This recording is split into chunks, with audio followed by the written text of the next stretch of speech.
Alright. What's up, everybody, and welcome back. We got ourselves here a game between Future in the bottom right side and Dark in the top left. And what a game it is, dude. This is going to be... I just can't wait to show you guys this build. This is such a friggin' cool thing. Imagine you're Future. You're a rank 45 player in the world against rank 5. It is a massive mismatch. This man's a world champion in 2019, runner-up 2016. He's been so deep in so many tournaments. He's won so many GSLs over the years. He's an absolute beast, and he's so hard to be stopped. You can't just play him straight up. And I especially was fascinated because Future comes out with some of the cleverest, trickiest plays I've seen in a while. And not just that. He also comes out and he showed me a different way of approaching Terran versus Zerg. I play a lot of random. I play a lot of off-race in tournaments. I was even casting this live, as you can see. I'm in the chat asking for the score. And I always struggle if I'm playing Terran versus a very good Zerg. I feel like the Overlords always see what I'm doing. It's hard to surprise them or hide anything. And I'm always torn between being super inefficient and hiding what I'm doing, but it doesn't work because, you know, they just defend with queens. Everything gets defended by just a bunch of queens in a normal opening. And it sucks. And, you know... Or, guess what? I managed to play really efficiently and hit a crisp timing, but they spot it. They scout it ahead of time, and I just can't get anything off. So how do you solve that issue? How do you solve that dilemma? Well, Future's going to show us how. That's why play like a Protoss player. That's exactly what I would describe what he's doing here, because I do feel in PvZ there's a few more chances to surprise the Zerg with different all-ins. But what Future shows us is maybe that's more of just a meta thing. It's more of just how Protoss players have learned how to play. Maybe Terran can do it as well. First things first, start with a low ground wall-off. This, much like the Protoss wall-off, makes it harder for them to scout what's going on in your natural, what's going on inside your base. It also means you can build a Marine early. For Protoss, it's either a Stalker or a Void Ray early. Deny that Overlord as quickly as possible. He's just going to scout with an SCV, check that it's a normal build, and he's going to actually try and see if there's a third going. What he doesn't realize is this is actually a 3-hatchery gasless build from Dark. Dark is going for a gasless 3-hatch build, which goes into a heavy roach play. But I don't think Future will care too much. Interestingly, he's just waiting there right now. And that Marine is going to start denying the Overlord. Now, the Overlord can try to run away. Otherwise, the barracks or factory could lift off to spot it. Future doesn't want to risk Zerglings killing the Marine, though. And he uses the Korean voice pack. I love the Korean voice pack, dude. It's so good. I don't even know which one it is, but that's great. So he pulls back with the SCV. It must be one of the GSL commentators for sure. So he pulls back with the SCV there, sees the third hatchery, chases this Overlord a little bit further back, but he better get back inside his base before those Zerglings arrive. Future. So he successfully pushed the Overlord away. He's going for a reacted factory, and this is where the build gets weird. Super quick third gas. What in the heck? He accidentally lands his barracks there. That's a mistake. Luckily, he does get the factory down. And he starts building that Hellion. Nice Marine micro so far, but he's got to keep stutter stepping it back. The Zergling does get the kill. And this is unfortunate. This build has already gone a little awry just due to him screwing up his add-on swap because that third gas is spotted. And Dark should already know something is up. And of course, we can see what's up. Double Starfort. This is such a sick opening. So check this out. Basically, this is like going for a 2-Stargate Phoenix opening is what I would kind of give as the sort of analogy for this. This Hellion is going to be the Adept that just pokes around, just checks that nothing too crazy is happening, gives it Future a little bit of vision. And then the Cyclones being built, it's either like, you could call this almost like doing a resonating glaives, like the glaive Adept pressure, or you could think of it kind of just like, it's in the vein of something the Zerg is going to try to overreact to. What's great about Cyclones is they also double up as a unit that can deny scouting. So it's kind of like, you know when Protoss sometimes makes like 8 Adepts, but with no upgrade, and just shades across, gets some damage, forces a big overreaction, and just recalls them home? It's kind of what these Cyclones are for, and they are there to cover and give off misdirection while taking up into Banshees, because that's the real surprise. And notice Future wastes no time on upgrades, straight into double Banshee, and he's not doing this as an all-in, which is really cool. I think one of the big mistakes I have when I look for a big surprise, I look for a surprise to win the game in one fell swoop. One big move, win the game. And when you're playing someone as good as Dark, it's just, it's near impossible to just kill them with a single attack. Wings of Liberty, Heart of the Swarm, 2012, 2015, you could do it a little more often. These days, not so often. It's hard to catch people off with a one-punch kill. Because people are good at scouting, they're good at microing and reacting, and the longer you stay stuck on just one push to win the game, the easier it is for the opponent to give up some ground, maneuver around, and defend that push. So check it out. A bunch of Cyclones, they were already on the edge, making sure Overlords couldn't get into Scout. Now we've got the speed upgrade starting. Cloak, I think, is a shorter upgrade, so that'll start in a moment. And going for a 4th gas while continuing to build workers. No supply blocks happening at all. And there hasn't been a crazy amount of multitasking, right? We're just playing a really, really solid game as Future. Showing the Cyclones, clearing up a few active tumors. Just trying to be annoying. Definitely should have killed that tumor on the left. Kind of messed up on that one, but it is what it is. Double Evo Chambers on the way. You can see the lair is almost finished. Now, Dark's playing 6 queens. You don't want to mass queens when you're building so many roaches for defense, but notice Dark, he's worried about the Cyclone push. So he's going very heavy into roaches right now, and now resuming droning. And the Cyclones, once again, they're looking around the base for overlords. Future only does light pressures, and then he's like, deny scouting, deny scouting. That is the main goal here. He's still not missing a beat on SCVs. He did forget to put workers on the 4th gas. We'll see if that bites him in the butt a bit later on. But look at the way this is timing out. 100-second upgrade, 80-second upgrade. So they're going to time out to finish very close to each other, both in about 20 seconds. And that's going to time out with these 5th and 6th Banshees popping out. So we're going to have a 6 Banshee timing, and then more factories coming on the ground to follow it up with a kind of more standard mech follow-up. Cyclone's just chilling at home right now. Let's go to Dark's vision. So Dark, he's on 68 workers. He's building a macro hatchery. He's massing roaches. He's spreading creep.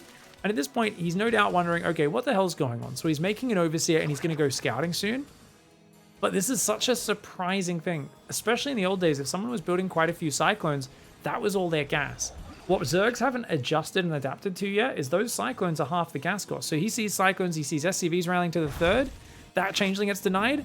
He does not realize, guys, there's Banshees coming across the map right now, and he's droning. So let's go back to Dark's vision. 11 drones about to come out. Infestation pit. He hasn't spotted it. The Banshees cloaked before they got on creep. Oh, no.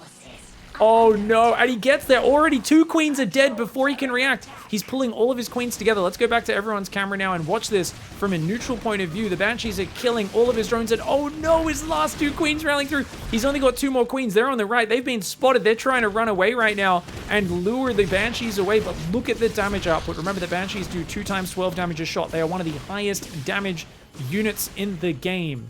They are absolutely awesome, but Dark has to go for a desperate counterattack. He forgot his roach speed this game as well. A huge mistake, but even with roach speed, Cyclones plus a wall-off are so good defensively. Banshees up here going to try and take the lair down. Now, the 3rd base is getting ransacked, but that means only half of his roaches and ravages are breaking through at a time, and Future is locking on and killing those units.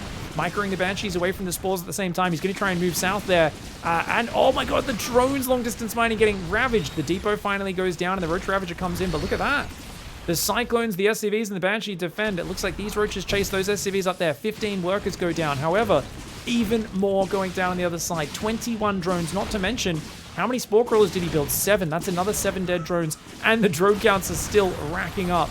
Cyclones and the Banshees here are going to take out these roaches as well. Remember, Cyclones get bonus damage versus mechanical, not versus armored units. No Zerg units are mechanical, so the Zerg do not take bonus damage. Cyclones a little bit better versus things like Stalkers, SCVs, tanks than they are against roaches. Roaches find some pretty nice damage, but another hatchery goes down, and you got to ask yourself, where's that overseer he morphed in response, guys? It's on the wrong side of the map. Dark F2'd it to the front, and his Hydras are having to rely on Spore Crawler vision. They can't see the Banshees except when their energy runs out. So much damage gets done. Future now pulling those Banshees back. No, he decides to drive to the left, but he does accidentally go in Spore Crawler range, and he loses 2 of those Banshees. So the Banshee attack is over, but if we look at the units lost tab, 3,000 resources advantage. Up 20 workers. He's got a 3rd there. Blue Flame, Hurricane Thrusters. He's building extra Tech Lab and Reactor to go up to 5 factories. I mean, this is just such a cool build. And I think the timing he hit was about 6:45 with 6 Banshees, which doesn't sound that early, right? But if you got your opponent a little worried about a bit of Cyclone alien pressure, you're denying their scouting well enough, it's all about the Banshees not getting spotted on the way across the map and catching all of those queens. That was so integral, right? If the queens all together get an overseer, build some spores, you'll take damage, but not that much. But it's taking out the queens, and Zerg doesn't have a way of building quick anti-air. Dark had to reactively build the Hydra Den, which takes 30 seconds to build, and then start Hydra production to defend this. The only other thing you can do is build queens, which take like 30, 40 seconds to build each queen. I think it's 32 seconds or something to build a queen. I'm not sure the exact time. It takes a pretty long while. And then what are you going to do? You know, build spores. They take 20 seconds, but they're not mobile. They can root, move around, uproot. They're still way slower. The Banshees are way too fast. And look at this. Clearing up the map control, completely removing Dark's vision on this map. Engineering bay as well as 2 armories on the way. Dark tries to scout with an Overseer, but that gets pushed back by the Cyclone. And Dark does have a Changeling inside the base, but Future's going to shut that down nicely. Now, Dark does see that the starports weren't producing anymore. He knows that it's a mech transition, but what can he really do right now? The Banshees are just stacking up the damage. Dark's trying to re-drone. He's rebuilding his natural and his main. Remember that main getting cancelled as well was ridiculous, dude. The 4th base is now floating down from up here. Hellions en masse. Oh, man. 5 factories pumping. 1-1 upgrades are going to start momentarily as well, no doubt. Banshee's dancing around the back. He goes in. Hydras can't keep up with this. They can't. There's no queens as well. There's only 1 queen on the map right now. Queens do take 36 seconds to build, by the way. Another 5 more drones on top of that. 1 Banshee goes down, but Dark cannot afford these losses. He takes a moment to macro and then goes into the next base, and still the Hydras are always 1 step behind. They don't quite have muscular augments just yet. The Banshees being an absolute menace. You can see the whole army being grabbed and moving across the map. Mass tank Hellion coming in as well. Future does not want to give Dark the time to get back in this game. Uh-oh, Hellions do drive forward and 3 of those get shot down. Bit of a mistake there for Future, but he corrects it. Spawning pool goes down. Banshees go back and hide in the back. Only 1 of them going down, forcing Dark to split his army, and here we go. Roaches are on the way with 1-1 and Roach speed, but they're not out just yet. The Hellbats forming a fantastic front line. Fungal on the tanks only does 25 damage. The tank fire wrecks him.